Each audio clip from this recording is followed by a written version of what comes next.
बिराज बघवा के सवारी गुंजते माता तुर दुआरी माँ। बिराज बघवा के सवारी गुंजते माता तुर दुआरी माँ। 9 दिन 9 रूप की दिया जलाऊं तोर दाई तोरी सेवा जस गाऊं।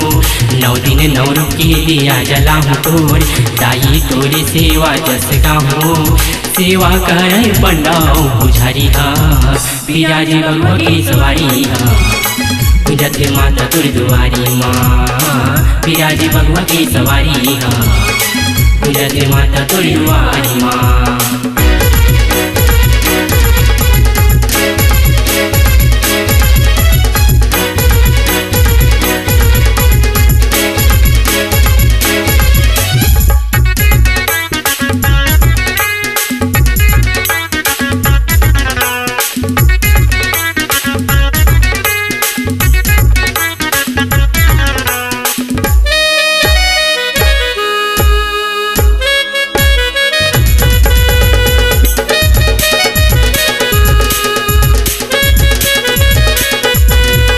मात के मकुट तोला सोही माई धतकत अंगरा कस आँखी दी ठहराई।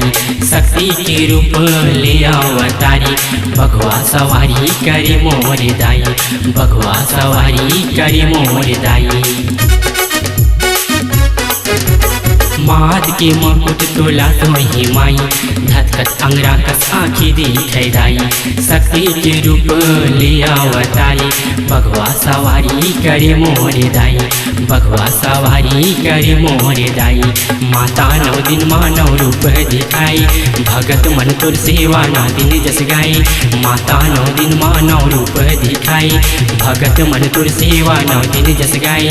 सेवा करे पंडाओ पुजारी बिराज बघवा की सवारी गुंजते माता तुर दुआरी माँ। बिराज बघवा की सवारी गुंजते माता तुर दुआरी माँ।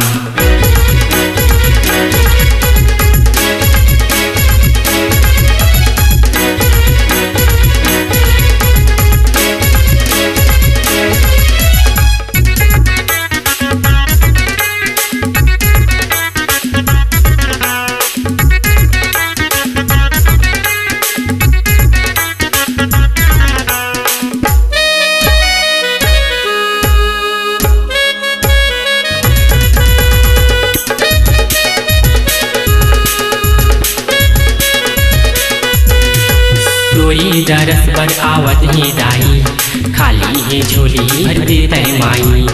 आजा बेदाई जोता वाली माई आजा बे मोरे घर की दुआरी। आजा बे मोरे घर की दुआरी। तोरी दरस पर आवत ही दाई खाली है झोली भर देते माई। आजा बेदाई जोता वाली माई आजा बे मोरे घर की दुआरी। आजा बे मोरे घर की दुआरी। माही बघवा करे तै सवारी हो जोता वाली तोर ले लाई भारी हो। माही बघवा करे तै सवारी हो जोता वाली तोर ले लाई भारी हो। सेवा करे पंडाओ पुजारी बिराज बघवा की सवारी गुंजते माता तुर दुआरी माँ। बिराज बघवा की सवारी गुंजते माता तुर दुआरी माँ। 9 दिन 9 रूप की दिया जलाऊं तोर दाई तोरी सेवा जस गाऊं। 9 दिन 9 रूप की दिया जलाऊं तोर दाई तोरी सेवा जस गाऊं। सेवा करे पंडाओ पुजारी